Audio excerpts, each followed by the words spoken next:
जब ये इस कड़ाके की ठंड में नहाएगा तब इसे मजा आएगा। Oh no! मैं तो खूब हंसूंगी जब ये बर्फ वाला पानी से नहाएगा।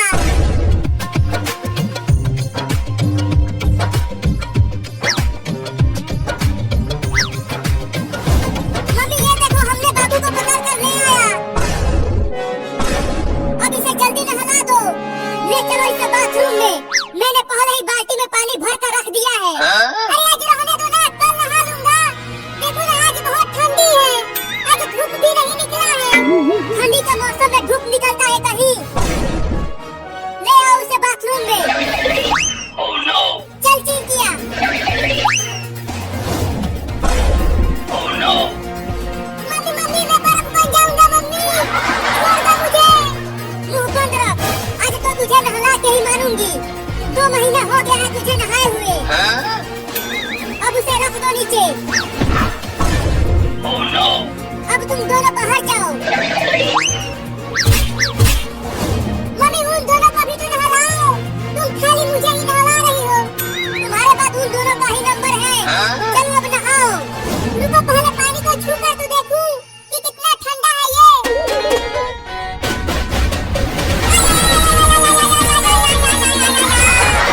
अरे मम्मी रे मम्मी ये बाल्टी का पानी तो बिल्कुल बर्फ हुआ पड़ा है। अगर ये मेरे नरम नरम शरीर पर पड़ेगा तो फफोले पड़ जाएंगे रे मम्मी। नहाता है कि मैं नहलाऊं? नहीं नहीं तुम मत नहलाओ, मैं खुद ही नहाता हूँ। बाप रे दादा, आज तो हड्डी भी कांप जाएगी रे मम्मी। चलो पानी निकाल कर डाल अपने ऊपर।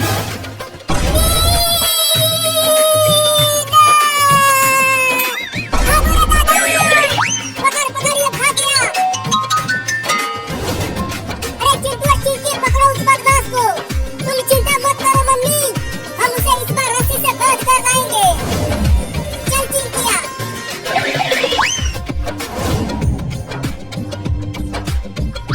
रुक जा बाबू, भाग मत। मुझे पागल समझते हो? मैं नहीं रुकूंगा। इस बार हम तुझे रस्सी से बांध कर ले आएंगे। अरे वाह, उस पानी के टंकी पर चढ़ जाता हूँ तो मैं बच जाऊंगा।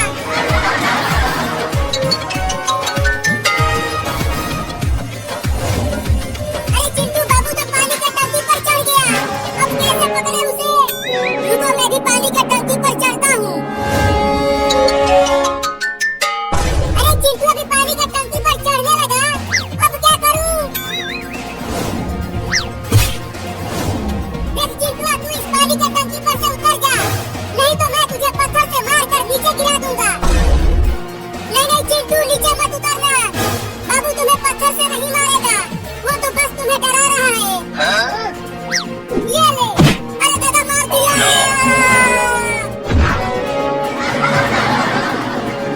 तू तो बोली थी कि वो मुझे नहीं मारेगा। अरे क्या हुआ? तुम दोनों ने बाबू को अभी तक नहीं पकड़ा? देखो मम्मी बाबू पानी के टंकी पर ही चढ़ गया है। गया? और मैं जब इस पर चल रहा था तो वो मुझे पत्थर से मार कर नीचे गिरा दिया। गया? चल ऊपर जा पानी की टंकी पर से, नहीं तो मैं चढ़ जाऊंगी इस पर। नहीं मैं नहीं उतरूंगा, तुम मुझे नहला दोगी। अरे मुझे कई दिन हो गए हैं नहाए हुए, मुझसे बहुत बदबू आ रही है। जल्दी चढ़ो पानी के टंकी पर, वो ऐसे नहीं मारेगा। अब तुम बचोगे नहीं, मैं आ रही हूँ वहाँ। Oh no! बाप रे अब क्या करूँ? अगर मम्मी ने पकड़ लिया तो इस बार वो मुझे छोड़ेगी नहीं, नहला के ही मानेगी। Oh no! अब ये लो मम्मी। अरे गुदगुदी क्यों कर रहा है? रमजान मशरती तहरीक किसी भी माशरे में जो एक फ़र्द ख़ानदानी महिला और शहर बुनियादी किरदार अदा करते हैं। अगर फ़र्द सिलाहती थी और सच्चा हो तो इसके ताल्लुकात की बुनियाद में अदल पर होती है। इसमें ऐसे में अगर ख़ानदान में एक व्यक्ति नाम होता शोहर बीवी बच्चे और ख़ानदान के दीगर अफराद चचा मामू दादा दादी नाना नानी वगैरह भी रखते ना हो, उनके दूरी हो, हमारे इज्जत एहतराम और पानी को उगाने का जज्बा न हो तो घर की नाताल्लुकी माशरे में भी ज़ाहिर होती है। अगर घर में इत्तेहाद इत्तेफाक हो तो घर का सुकून माशरा को भी पुरसुकून बनाता है, वरना घर की नापाकी माशरत में झगड़ा फसाद और नफसा-नफसी पैदा कर देती है। ये वजह है कि अल्लाह ताला ने रमज़ान के रोज़े फ़र्ज़ किए हैं ताकि हम फ़र्द और माशरा तक़वा और अदब का नमूना बन जाएँ। इसलिए हर रमज़ान के हुक्म में ही ये बात समझा दी गई है। रोज़ात से तक़वा पैदा करना है। माशरे में तब्दीली, इंतखाब, इस्लाह, बेहतरी और तरक्की इस वक्त हो सकती है जब फ़र्द, ख़ानदान, माशरे की अहमियत और राब्ते के हवाले से मुख्तलिफ़ पहलुओं को ज़हन में रखें। मिसाल के तौर पर इस्लाम के निज़ाम इबादत में गौर किया जाएगा। ये गुलनुमात होता है कि निज़ाम इबादत जिसमें रोज़ा बुनियादी अहमियत रखता है, एक फ़र्द, एक ख़ानदान और एक इर्द-गिर्द के अफराद की तरबियत, इस्लाह, नुमाइश करता है और साथ ही इन सब में बाहमी ताल्लुकात, कोऑर्डिनेशन, इंटेंशन और यकजहती पैदा करते हैं। इस्लामी निज़ाम इबादत एक नई ज़हनी रवायत पैदा करता है। बुग़ार महसूस तौर पर एक फ़र्द, ख़ानदान और माशरे में इस यकजहती के नतीजे में वो तब्दीली पैदा करता है जो इस्लाम का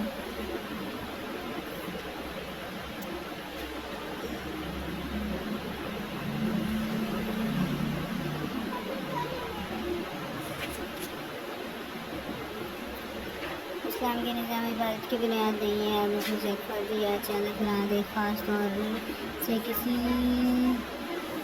जगह पर जमा होकर इबादत कर ले। सैकड़ों मीलों का सफ़र करने के बाद लोग बाज़ औक़ात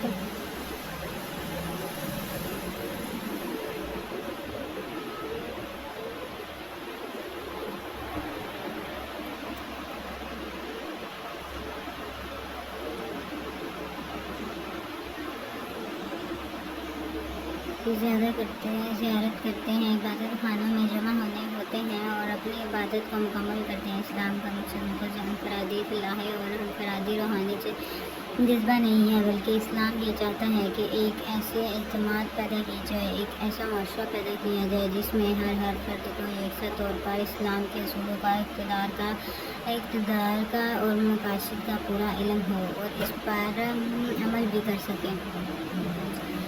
ये मकासद और ये असूल कुरान हदीस में वाज़ेह कर दी गई है। यानी इस्लाम ये चाहता है कि माशरा ऐसा हो जिसमें अफराद की इनफरादियत और इज्तिमा की इज्तिमाइयत दोनों पर बरकरार रहे और फ़र्द इनफरादी हैसियत से जो ख़ुसूसियात रखते हैं, जो सीरत रखता है, इसके इम्तियाज़ात हैं वो बरकरार रहें, लेकिन वो जमात का एक हिस्सा बनते हुए पूरे माशरे को एक सुन्नत देने का फ़र्ज़ अदा करते हैं।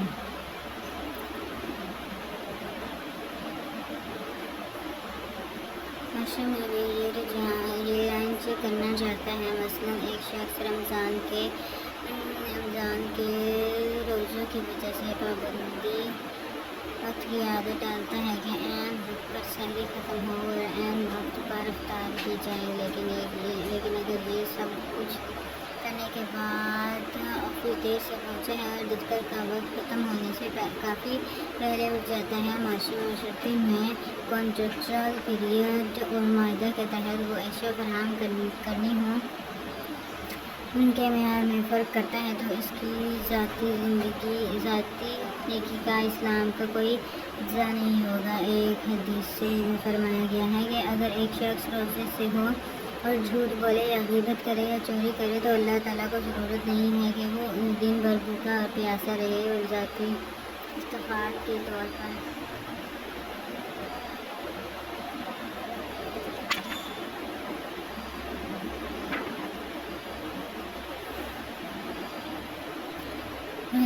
हदीस शरीफ में आता है कि बात फरमाई गई है कि रोज़ा तमाम बुराइयों के ख़िलाफ़ एक ढाल है, ढाल की हैसियत रखता है और जिस तरह ये ढाल का इस्तेमाल जहाज़ में होता है, ऐसे ही रोज़ा एक मर्द मोमिन को, एक सलाई फ़र्द को, एक खातून को, एक बच्चे को, एक बूढ़े को, वर्ज़ एक हर साहिब ईमान को इस बात की तरतीब दिलाता है कि किस तरह से ज़िंदगी के जहाज़ में ज़िंदगी के मामलात में ऐसा रवैया इख्तियार कर लेना चाहिए। आदमी ज़िंदगी के मामलात में ऐसे रवैये इख्तियार करे जो सही तौर पर जो जहाज़ हैसियत एक रियासत रवैये का नाम है जिसमें अल्लाह ताला की रज़ा के लिए मुसलमान अपना माल जान वक्त सलाहियत और सब कुछ लगा देता है और ज़िंदगी के तमाम मामलात में तमीर हैसियत तौर पर अमल की हिमायत फर्जी करता है। महीना मुबारक का पहला रमज़ाना सिर्फ भूख और प्यास और ख्वाहिशात नफ्स के खिलाफ जहाँ था, रमज़ान मुबारक में मशहूर शरीफ और गुनाहगारी के खिलाफ पहला जहाद मुतला भी था।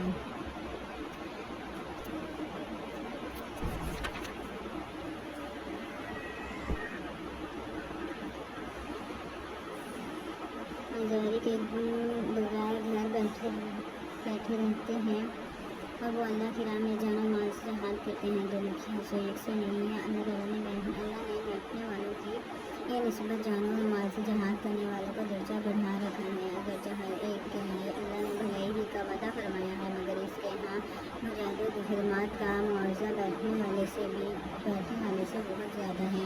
इस आयत मुबारक में कुरान करीम में अल्लाह ताला ने सवाल तस्वीर को जोड़े इकट्ठा फेंक दिया गया कि मैदान जिहाद में शेर को कुफर के खिलाफ से होकर जान और माल के जिहाद करना असवाब है और किसी गोशा को सुकून से बैठ कर अल्लाह करना, तस्बीह के दायरे फैलाना, चिल्ला दर्ज करना और खुद साख्ता वक्त मान के लिए घर बार छोड़ कर पाँव के गिरद अलविदा करना अफजल या अकबर जहाद है। न सिर्फ ये आयत मुबारक बल्कि दीगर मामलात में इन कुरान करीम में दान जहाद में जहाँ और माल से जहाद करने का अफजल और आला कुरान देता है। कुरान करीम के माल और जान से जहाद करने के बारे में हजरत देने के बाद उस मौके पर किसी गुफ्तगू की गुंजाइश बाकी नहीं रहती। इसलिए गालिबुल सबूत जान और माल का जहाद असवर और मुजाहिदीन के अंदर से अकबर जहाद है। कुरान करीम के वाज़ह मुबारक के हक का एक तस्वीर है जिसकी बुनियाद कुरान सुन्नत में नहीं पाई जाती।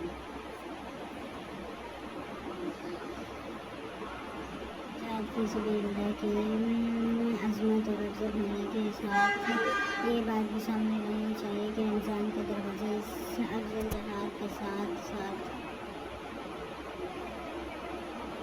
बहुत से मामलात से मुजाहिदीन और गैर अमल के तौर पर करते हैं। इस सिलसिले में ताल्लुकात और फराद से निजात हाजिरीन में ख्वाहिशात के खिलाफ जहाद करने की तरकीब करता है। अगर इंसान का दिल चाहे कि वो तमाम दिन अफरादी और कारोबार मसरूफियात में गुजार कर घर आए तो घर वालों के साथ अफराद करे और फिर बिस्तर पर रिवाज हो जाए तो रोज़ा कहता है कि ये महीना तो कुरान का महीना है, इसलिए आराम को मुखालिफ की नमाज मस्जिद में अदा करने के साथ कम अज़ कम एक अच्छा पासमात जैसे घंटा के लगभग मस्जिद में तराविया की शक्ल में आराम के खिलाफ जहाद करता हो, खुशी और इत्मीनान के साथ कुरान करीम की समाअत करके घर आता है और फिर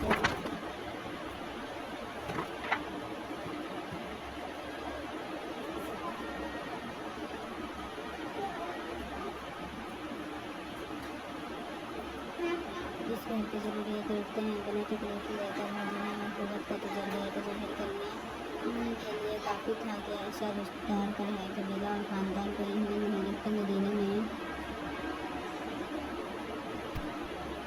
इस्लामी रियासत में जो मशरक़ी निज़ाम कायम किया था, फ़िज़ा मक्का के बाद इस निज़ाम को अमली सतह पर लाने और नाफिज़ करने का मामला दरपेश हुआ। फ़िज़ा मक्का का चैलेंज था और गर्मी भी था। गर्मी को लड़ाई कवाई वज़ू का दौर करना, फरोश और दीगर शराइत पर निस्बत की बुनियाद पर खुद को दूसरों से तसव्वुर करते